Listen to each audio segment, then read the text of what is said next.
So what the user is expecting is that when we press the mesh, the density is preserved. What I mean is that,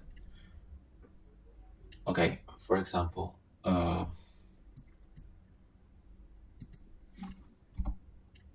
just to show you, so I need to change the render quality density to fit the same. So let's take out this. Okay, so imagine I'm making a mesh. So I have all these parameters. I hit OK, and now it's making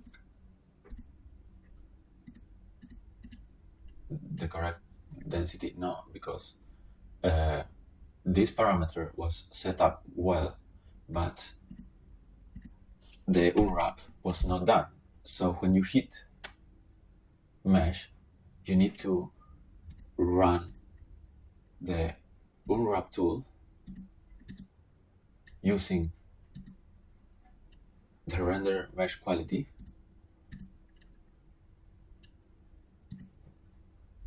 set up the same as the polygon mesh detail option parameters to get a similar mesh.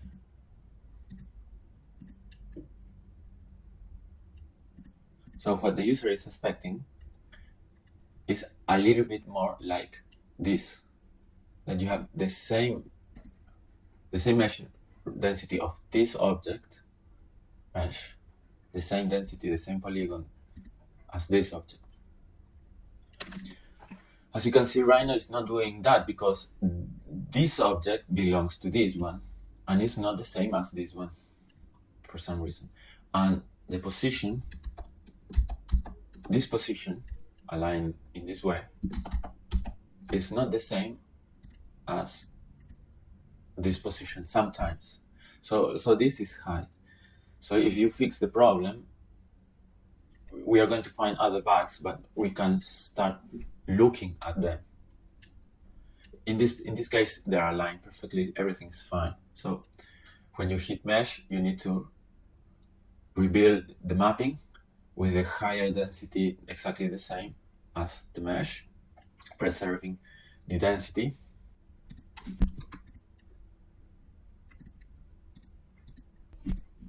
Yes, so in the same way as the extract render mesh does, but instead of using the render mesh quality density, it's using the polygon mesh detail option, this one.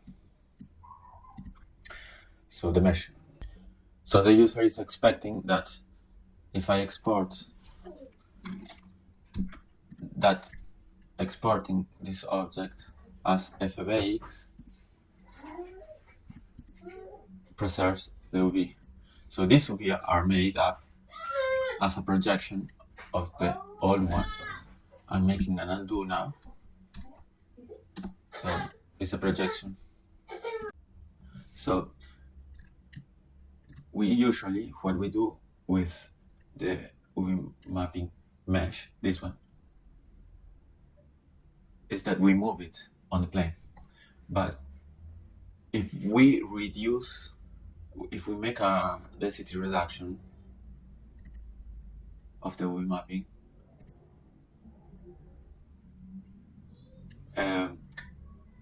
this reduction will be displayed here, and that could be fine. I don't know if any artist will use it somehow, so it's not expected, but also it's also useless, because if I apply changes, I do not use it for rendering. So the projection will be done here, but not the mesh itself is displayed. So let's try to change the material. I'm going to show you. You know that we will have a low quality texture.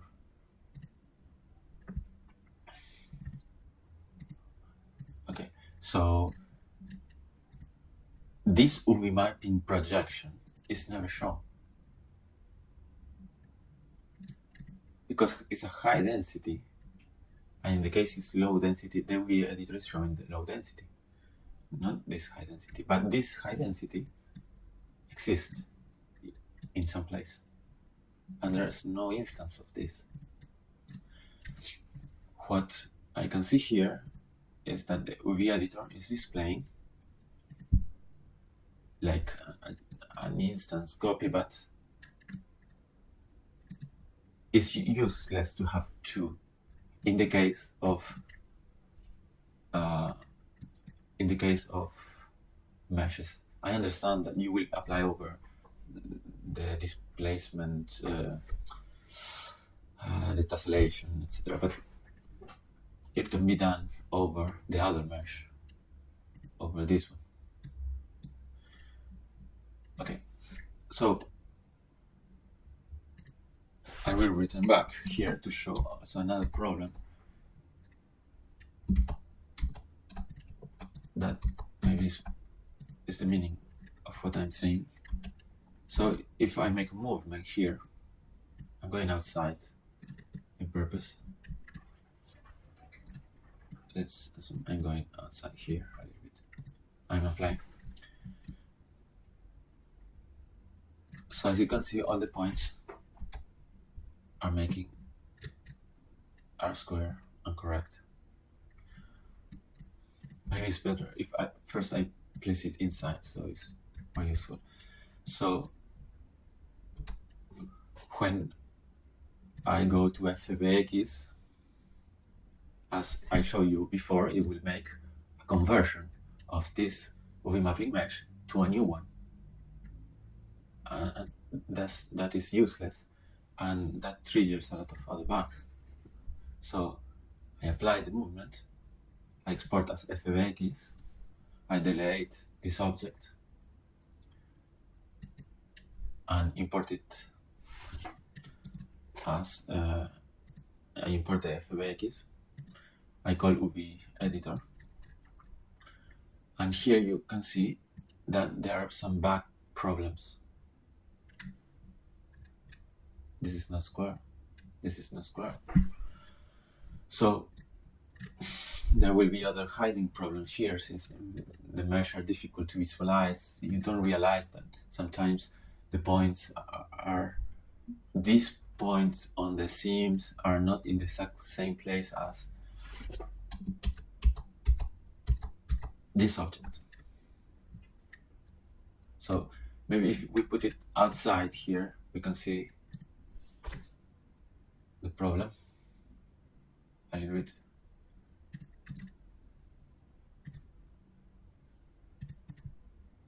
Okay, he moved it inside and he made changes. So it's reprojecting the UV mapping over the old UV mapping. That is useless, because what the user is expecting is that if he moves the UV mapping, it will be exactly the same as the FBX exact instant copy.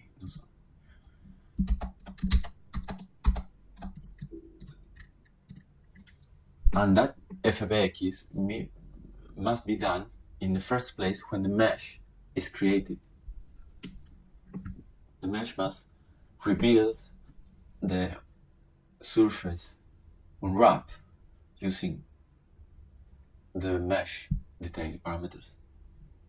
And the FBX exporter, in the case of meshes, must not remake the mesh as it's doing now. Also, I believe that the rendering probably is also, the full render, this one, is also rebuilding somehow the meshes, because as Peter pointed out, some UV mapping projection of the render is different from the render viewport or the shader viewport. And all that is triggered when mesh is run. So other tools that calls mesh and use mesh also are hiding this problem. As an example, if I make a reduce mesh polygon count, I don't know if mesh is used, but in that case, the mesh polygon count has also problems that are not visualized, where the mesh is completely distorted. The UV mapping mesh is completely distorted, and so is useless.